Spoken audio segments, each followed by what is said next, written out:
outermost layer are the external layer of the blood vessels. Histologically, is called as the tunica externa, or it consists of dense irregular connective tissue.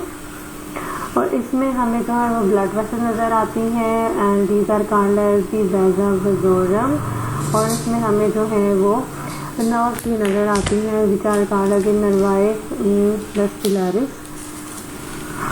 Blood vessel का क्या काम होता है कि ये blood जो ये vessels हैं इनको ब्लड सप्लाई करती हैं।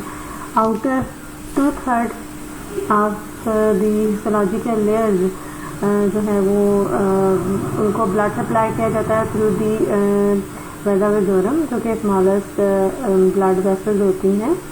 और जो इंटरनल लेयर्स हैं, इंटरनली 1/3 उसको जो है वो ल्यूमन से थ्रू डिफ्यूजन ब्लड और न्यूट्रिएंट्स जो है वो पास किए जाते हैं। The central part is called as the lumen. सो हमें जो है वो हमने देखा कि 3 लेयर्स होगी। tunica intima is the innermost layer, tunica media is the middle layer, and tunica externa or adventitia is the outermost layer। और internal and external elastic lamina क्या कहती हैं कि सेपरेट करती हैं इंटरनल एंड मिडल लेयर को। इसी तरह से एक्सटर्नल इलास्टिक लैमिना क्या करती हैं कि मिडल लेयर और आउटर लेयर को जो है वो सेपरेट करती है। एक्सटर्नल इलास्टिक लैमिना जो कोलेजनस एंड इलास्टिक फाइबर से मिलकर बने होते हैं।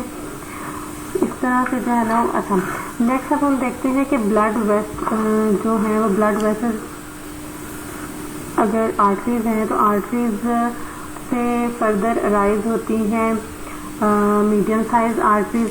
मीडियम साइज आर्टरीज से जो है वो आर्टरियोल्स बन जाते हैं। आर्टरियोल्स फर्दर डिवाइड होते हैं इनटू कैपिलरीज। कैपिलरीज से फिर जो है वो वेन्यूल्स बन जाते हैं। वेन्यूल्स में भी जो है वो जो बिल्कुल कैपिलरीज से नेक्स्ट प्रेजेंट होती हैं उनको पोस्ट कैपिलरी वेन्यूल्स कहते हैं। और फिर नेक्स्ट जो है वो मस्कुलर वेन्यूल्स बनते हैं। मस्कुलर वेन्यूल से मीडियम साइज वेन्स बनती हैं और मीडियम साइज वेन से लार्ज वेन बन जाती हैं।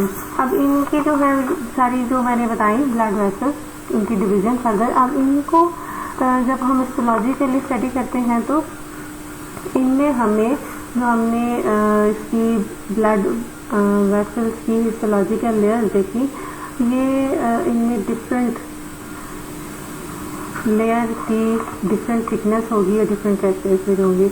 अगर हम लार्ज साइज आर्टरीज की बात करते हैं, लार्ज साइज आर्टरीज जैसे एओर्टा और उसकी ब्रांचेज हो गई हैं, इनको लार्ज साइज आर्टरीज इस वजह से कहते हैं क्योंकि इनका जो है वो डायमीटर ज़्यादा होता है, प्लस इनको इलास्टिक आर्टरीज भी कहते हैं क्योंकि इनमें इलास्टिक फाइबर बहुत ज़्यादा अमाउंट में प्रेजेंट होता है। और इसके अलावा इनको कंडक्टिंग आर्टरीज भी कहते हैं क्योंकि ये डायरेक्ट हार्ट को जो है वो ब्लड से आगे कंडक्ट करती हैं through the medium size arteries and other arteries as well. इस तरह से जो है वो इनको इलास्टिक आर्टरीज भी कहते हैं और इनको कंडक्टिंग आर्टरीज भी कहते हैं और इनको लार्ज साइज आर्टरीज भी कहते हैं। इनमें भी हमें तीनों लेयर्स हिस्टोलॉजिकल नज़र आएंगी, जिनमें सबसे इंटरनली ट्यूनिका इंटीमा की लेयर नज़र आएगी, जिसमें हमें जो है वो एंडोथीलियल सेल की जो है वो लेयर नज़र आती है। उसके नीचे हमें सब एंडोथीलियल लेयर भी नज़र आ रही है। सब एंडोथीलियल लेयर में जो है वो थोड़ी सी रिलेटिवली जो है ये थिक होती है। इसमें हमें जो है वो कोलेजन फाइबर और इलास्टिक फाइबर्स भी नज़र आते हैं। नेक्स्ट आ जाती है ट्यूनिका मीडिया की लेयर। ट्यूनिका मीडिया की लेयर लार्ज साइज आर्टरीज में सबसे थिकेस्ट या लार्जेस्ट लेयर होती है और इसमें हमें सबसे ज़्यादा जो है वो इलास्टिक फाइबर्स नज़र आते हैं। प्लस ट्यूनिका मीडिया बाद जो ग्राउंड सब्सटेंस है उसमें जो है वो प्रोटियोग्लाइकेन नज़र आते हैं। अब ट्यूनिका मीडिया और ट्यूनिका इंटीमा के दरमियान जो हमने इंटरनल इलास्टिक लैमिना देखा था, लार्ज साइज आर्टरीज के केस में इंटरनल इलास्टिक लैमिना प्रेजेंट नहीं होता और ना ही इनमें एक्सटर्नल इलास्टिक लैमिना प्रेजेंट होता है। यानी कि आप ये कह सकते हैं कि ये नो इलास्टिक लैमिना है, यानी कि इसमें कोई भी इलास्टिक लैमिना एक्सटर्नल या इंटरनल प्रेजेंट नहीं होता। इसके एक रीज़न ये भी होता है कि लार्ज साइज आर्टरीज को इलास्टिक आर्टरीज कहते हैं क्योंकि इनमें इलास्टिक फाइबर इतनी ज़्यादा कंटेंट में, इतनी ज़्यादा अमाउंट में नज़र आता है कि जो इंटरनल और एक्सटर्नल इलास्टिक लैमिना है वो इतनी प्रॉपरली जो है वो हम उनको डिस्टिंग्विश नहीं कर सकते।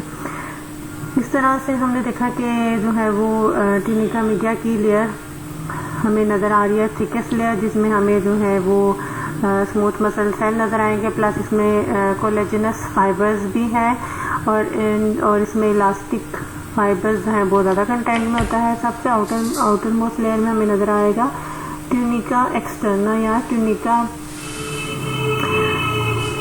Adventitia.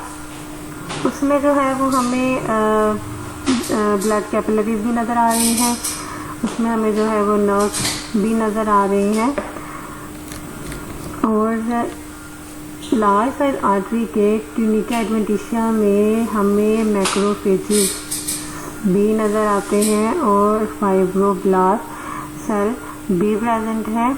Tunica adventitia of large size arteries is the thin layer or it consists of the collagenous and elastic fibers.